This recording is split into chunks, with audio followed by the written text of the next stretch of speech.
Hello and welcome to the big picture. India has a new government and a historic one at that. For the first time in 30 years, we have a government headed by a party which has a majority of its own. The effect of such a majority is visible today as Narendra Modi took over as the Prime Minister. The immediate effect was the size of the government.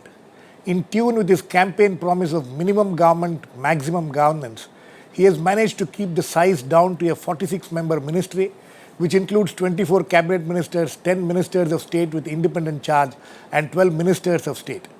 This lean government, while being welcomed widely, however, has its own political as well as administrative impact. There are obviously going to be disappointments among many members who are hoping to get into the ministry.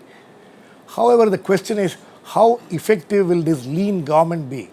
Today we will discuss the formation of the new government and all its pros and cons with A. Surya Prakash, senior journalist and columnist, A. Tiwari, former secretary DoPT in the Government of India, Meera, Shankar, a distinguished diplomat and former Indian ambassador to the United States, and Smita, Gupta, associate editor, The Hindu. Welcome to all of you. Prakash, I would like to come to you first. Yeah. You think he has been able to keep the size of the ministry as we all were, as there was, as the promised. speculation has promised and as the speculation. Do you think that he will be able to resist the pressure to increase the size of the cabinet as we go along? No, he may increase the size of the cabinet at some point of time, in my view. But cabinets, it's not a one-time affair. Cabinets are made, expanded. This process goes on. In fact, the Manmohan Singh cabinet was expanded last July 2013, as late as that. So I don't rule that out. But the important thing is, Narendra Modi said small government and good governance. So he is stuck to that and he has a very compact cabinet. Second point I want to make, the constitution allows you to have 82 or 83 ministers. Now, is that a good idea? In the last Manmohan Singh cabinet, let me tell you, there were a lot of ministers who did not attend cabinet meetings for 30 to 40% of those meetings. And they don't read cabinet papers. There's a lot of laziness among ministers in India, both at center and in the states. If you get a prime minister today who will chuck out lazy ministers, it's a big responsibility, It's not a prize. It's not some Bahuman given to you at the end of your career or something like that. It's a lot of responsibility. If Narendra Modi is going to get crack the whip and get his ministers to work, I think that's the best thing that could have happened. It will have a certain effect on other governments also. We must have more efficient ministers. Okay. I hope he will do it that way. Okay. Meera, Shankar, you think this is a good sign that, with starting with a leaner ministry and what kind of an impact it would have? Well, I do think that having smaller, more coherent ministries is important because in terms of the pressure of coalition politics, we've seen the size of the cabinet grow and expand to elephantine portions. And what that has done is that it has made coherence and coordination in important government departments almost impossible. Right. So I think it's a good idea to have smaller ministries. I also think that there should be some coherence when there is double charge. Sometimes you see, even in this cabinet, that there's a lack of coherence in terms of the portfolios which have been combined. We have not yet, there is no official list of portfolios. Information yet about the portfolios. So maybe I'm wrong. This is what the TV have been putting out. Whatever we have been hearing from the television and also from other sources. Mr. Tiwari, Yeah. Meera Shankar seems to have some little problem about the coherence. You think that, combining ministries, bringing together several departments, is what is being talked about. Is it a good idea? I think what the points is making has lots of relevance because these mechanical changes about combining ministries, etc., can go only this far to improve matters. Right. It cannot really bring about that substantial change which we have been told which is around the corner. My belief therefore is that rather than do this cosmetics, there has to be something more, much deeper that needs to be done What, by the Mr. new Tiwari, government Mr. Tiwari, in when you order say, to make sorry, sense. Sorry, Mr. Tiwari, when you Yeah. say much deeper needs to be done, what would be your advice? See, one of the things which is being spoken about, like bringing together portfolios like power and coal together, because there is some kind of a symbiotic relationship between the two. You think this is the kind of thing which you're talking about, or when you say deeper, what is it that you have in mind? No. Mr. Nikam, as you know, this kind of things have been attempted in the past. Like the Human Resources Department came up on this same concept. Absolutely. And at the end of the day, it did not really make the type of changes one really expected them to usher in. Because change comes in only through the initiative of the leadership. Right. When the leadership becomes conscious about its duty towards the country and delivers on time, then the whole system is galvanized to delivering. Right. At the moment, the civil services are deeply demoralized. The morale is very low. In order to uplift their morale, it is no more possible to uplift that morale only by doing more of the same. It needs to do something dramatically different. And that cannot be through this method. Now, we were told that the new government shall be more presidential in nature. Mr. Tiwari, you don't think that this is the first step towards bringing about those changes? This may be a first step, but it looks very tentative step. I would much rather, if like they're putting together the ministries like finance and defense. Right. It by no stretch of imagination one can say that it is creating a symbiotic relationship. So I would much rather expect the government to go and to really hold the bull by its horn and try to achieve the type of systemic changes which they have been promising all along. Okay. I'll come back to you. There seems to be some problem with the lights there. Smita, how do you look at this exercise today? We have seen a lot of exercises like this in the past.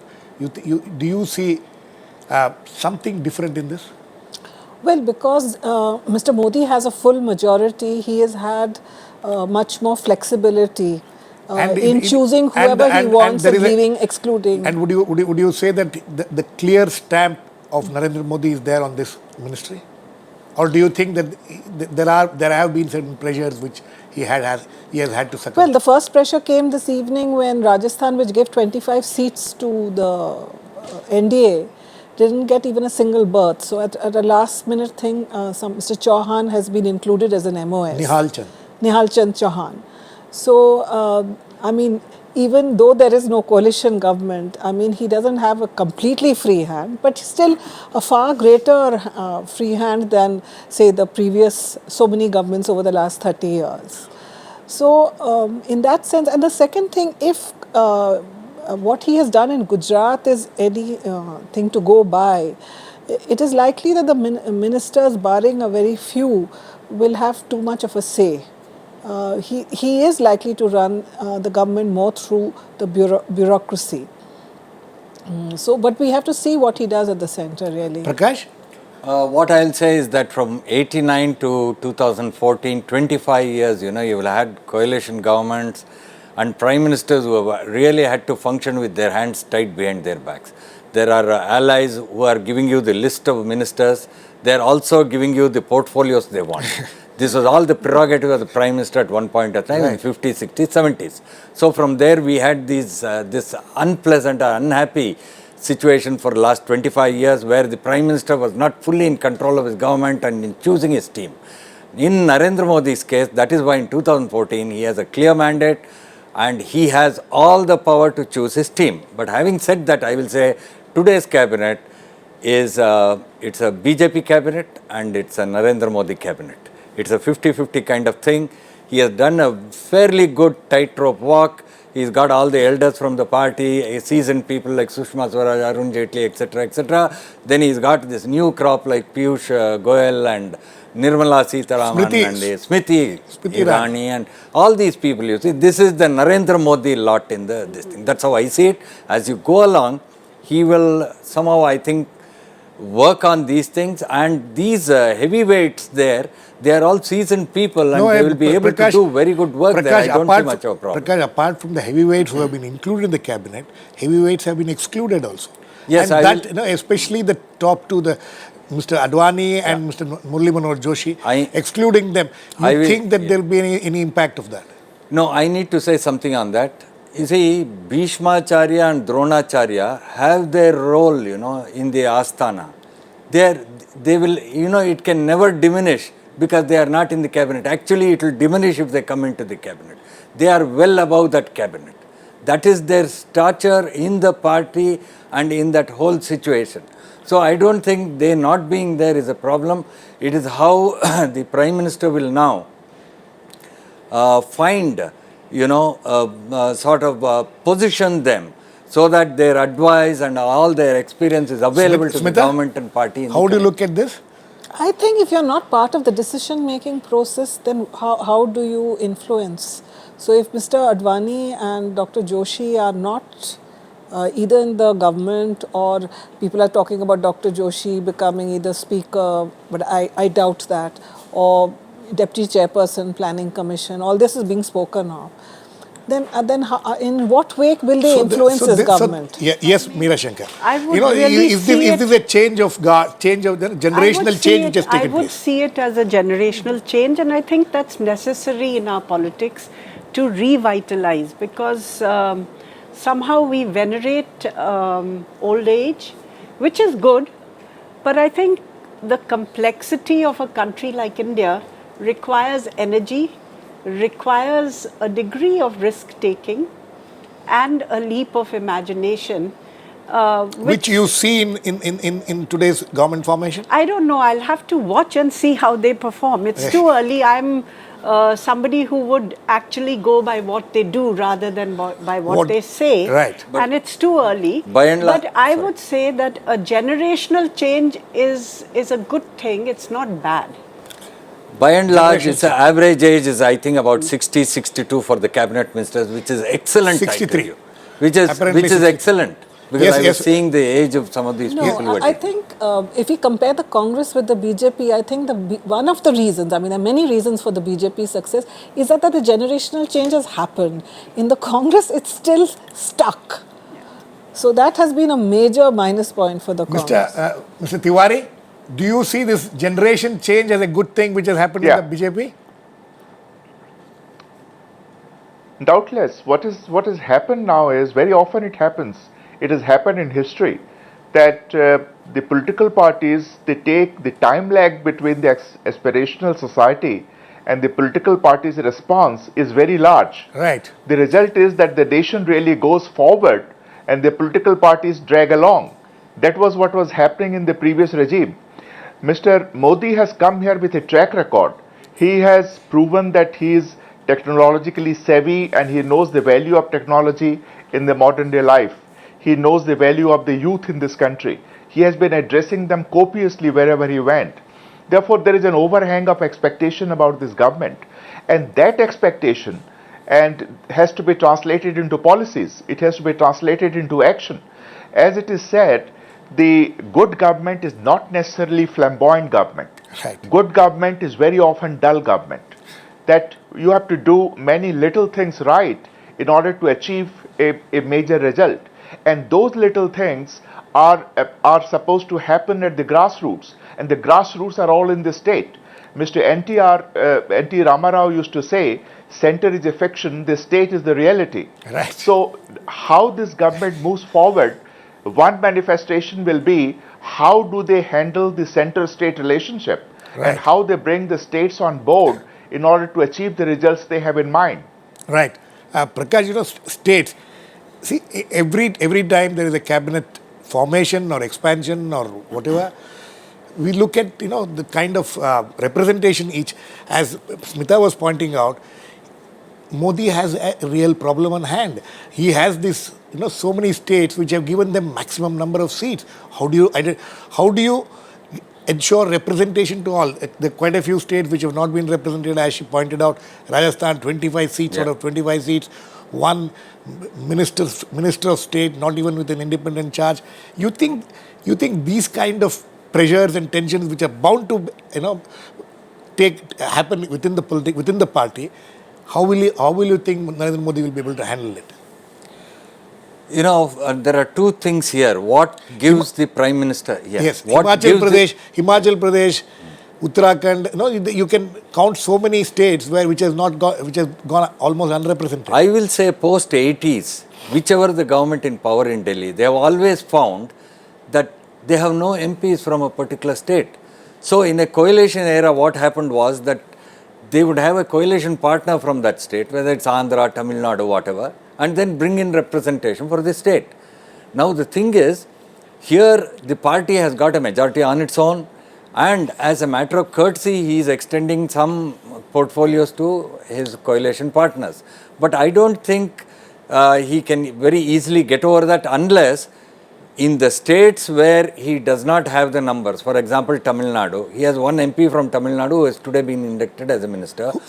He has been inducted. Yeah, what he will have to do is, he will have to get a coalition partner in Tamil Nadu who has members of parliament and then induct them. This is all a process for the Prime Minister. Today, first day, we must give him some time to work. That's not giving him time. Smita, the problem is whether those aspiring for these kind of ministries, there must have been so many of them, whether they will give him time. No, I think perhaps one consideration he might have had, not giving Rajasthan any representation, is that the assembly elections in Rajasthan are over. If you look at the list, Maharashtra, which goes to the polls later this year, right, and where the BJP Sena alliance got 42 Maharashtra out of 48. has six ministers. 3 in the cabinet, 3, Bihar has 6 ministers. Bihar has 6 ministers. So you are saying that with the election, the state assembly elections in view, this to some extent, Haryana, 7 MPs, 2 of them are have found a place. Jammu and Kashmir, 2 MPs, 1 has found a place. Right. These are all states that will go to the election Girish, this year. These imbalances are almost routine. In the Manmohan Singh cabinet, Andhra Pradesh 11 ministers, Kerala 8, Maharashtra 5, Rajasthan 6, UP 6, and then the others this, that and the other. So what I'm saying is... I wouldn't so much look at imbalances. Yes, it's good to have a balanced cabinet, but I think I would look at the ability of the cabinet to enthuse, motivate, adopt coherent policies and get them implemented. Right. And here I would say that some of the ministers certainly look good and appear to have that energy, and as usual, some don't. Okay, Mr. Tiwari? Mr. Tiwari, the size of the cabinet, and Meera Shankar says what is important is not the size or the representation, it's the kind of people you get in. You think that Mr. Narendra Modi, with whatever limitations he had, he has been able to manage. He has managed to bring in, most of the right people into the ministry. No, Mr. Nikam, the new Prime Minister is faced with the classic dilemma of a Prime Minister in a parliamentary democracy and in a federal polity. He has got need to balance far too many elements. Now, he cannot choose outside the parliament. Now, there was therefore a talk that he might bring in technocrats. He has actually chosen two members. In the cabinet. But you know that he is hamstrung by the fact that these choices are not open-ended like an American president. Right. So his problem is there, and he has to optimize whatever resources he has. But given the type of leadership he is projecting, a very presidential type of leadership, if he allows himself to be hamstrung by these kind of compulsions, I think his capacity to maneuver shall be limited. Okay. I would much rather imagine that a prime minister who wants to bring about quick change must have the team that can usher in that change. Prakash, and if I am looking at this present team, it looks like more of the same rather than extremely inspiring setup. No, actually, Prakash, he has a point, because there was this speculation in the last 1 week after the results came that maybe we are going to be looking at some technocrats, some economists, and people like that who is going to be part of the cabinet, and we heard a lot about it, but he has not brought in even a single one into the ministry. The reason would be that the political aspect of it, now suppose you keep politics out of it, the Prime Minister needs a team, to run this government. He would pick people here, there, wherever and put that team in place. But if political compulsions come in, then he has to adjust and do that, and that is what he has done. That is why I said it's a BJP cabinet, it's a Narendra Modi cabinet. But more important, I'll tell you, today there are a lot of people in BJP and among allies who are very unhappy that they haven't got into the cabinet. But one thing that protects the Prime Minister today is the 91st Amendment. Even if you have majority and all that, you see, earlier, before the 91st Amendment, one-third of a party which is very unhappy with a Chief Minister or Prime Minister could have created nuisance. Today, that possibility is not there. So, the 91st Amendment to the Constitution gives the Prime Minister enormous strength to just go and do the right thing. And in 5-6 months, if people believe that he is on the right track, then whatever dissidence or unhappiness, that will all settle down. The other point is, I think he is signaling that you need not have to be a minister in his cabinet to do work. Work can be done, you can have many labels to do work. Why should you be a minister? Prakash, this is something which every chief minister, every prime minister tells their legislators and MPs that you don't have to be ministers, but it's very difficult to contain the... No, you can have some other label to do work. Yes, but Meera Shankar, are you disappointed that these kind of technocrats and people outside who were expected to be part of this cabinet are not there? Well, I think that let's wait and see, because he may bring in people in other capacities, not as ministers, but in other capacities to help him in terms of fulfilling the kind of vision that he has for development, governance and stability. I think these are the three things that they have talked about. So I think it's premature to come to conclusions, because the administration still has to be formed. I mean, the cabinet has been announced. What the nature of the administration is going to be still remains to be seen, and he has the capacity to bring in advisors. Yes, and he has the leverage to bring in whomever he wants also. I think he has the important point which was made by my colleagues also, that he has the authority in terms of the mandate that he has got, which is after 30 years an absolute majority on his own. Yes, Smita. Of course, it's too early to prejudge who he will bring in. But I think one reason why he may not have brought any technocrats, because that is a debate that goes on in every political party, that you need ministers who are also political. They need the expertise, but you also need somebody who has a political understanding, because you can't push through. I mean, a policy may be excellent, but if it doesn't go down with the constituencies that you are addressing. So, and I think Mr. Modi is intensely political. So, perhaps that is one reason. Oh, Mr. Tiwari, you think that bringing in, maybe we are judging him too soon. Maybe this expectation which was created that some of these technocrats or experts may be part of the cabinet was a little premature expectation. You think that he will still be able to bring in people in key positions, as Meera Shankar thinks, and who will actually be able to perform? I'm sure he will have, in future, he will bring in people in different capacities, and those jobs and those institutions can be created where talented people can be associated with the Prime Minister. And it is not his desire to do it. I think it is a compulsion for him to do it, if he wants to change the country the way he has promised to change it. Now, the issue which is now which must be immediately addressed is that in the last half a decade or so, the political class suddenly became utterly unaccountable. They were not accountable to the chief executive. Now, the present setup, mercifully, will not be suffering that kind of handicap. So this is an enormous plus point for him on which he can build on and deliver. Apart from that, there are in this setup people like Mr. Arun Jaitley, Ms. Sushma Swaraj, and there are few others who have got a proven track record.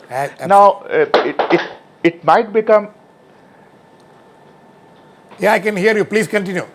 Okay, I think there's a problem. Meera Shankar, very quickly, we are running out of time. Though it is not exactly this, but SAARC leaders have come here. Tomorrow there are going to be very crucial meetings with all these leaders at a bilateral, at one-to-one level. You expect anything Anything concrete to come out of any of these discussions tomorrow? No, I don't think that you could expect concrete results out of these Or kind even of the right discussions. atmospherics? But I think it will help to improve the atmospherics, because the decision to extend an invitation to the SAARC leaders, I think, was a good one, because there had been rhetoric during the election campaign, and this, in a sense, gives them a reassurance that the new government in India also wants to move ahead, taking the neighbors with it. Now, some of those and all those neighbors have held out their hand in response to the Prime Minister's invitation, even though many of them had their own internal difficulties Absolutely. over the Especially, issue. yes. So it will help to create a good atmosphere for this government But to you don't begin expect its foreign any policy in the region. As far as Pakistan is concerned, that is, the Pakistan Prime Minister being here, what kind of a stage you think will be set for future talks or future efforts? Well, I think we have to see what the outcome is going to be. But normally these are very brief protocol meetings on an occasion like this, where Right. the Prime Minister is meeting many people. It's more to convey a message of friendship and a message of intentions, rather than to expect specific outcomes. Message of intentions sent, you think it is well sent and well received? I think it was a fantastic gambit. It has paid off, and you had all these heads of state and government here. This has never happened before in inauguration of a prime minister, so this is fantastic. But what I'll say is, Very quickly, don't Prakash. don't read too much into this in regard to Indo-Pak relations. This is a happy event, inauguration of prime minister. The prime minister of Pakistan has come. He will get to know Narendra Modi over half an hour tomorrow, which is very important, because Narendra Modi, what the image that media has conveyed of Narendra Modi. All these people are going to see him first and make their own assessment. Smita, very quick last word. Nawaz Sharif sitting in the ceremony, you must have watched him. What do you think was going on in his mind when he watched all this grandeur? He's probably sweating it out in that sweltering. But I think it's an indication that he's hit the ground running. He's hit the ground running. I think on that note, we need to end. That's a good ground to end. He's hit the ground running, and huge expectations.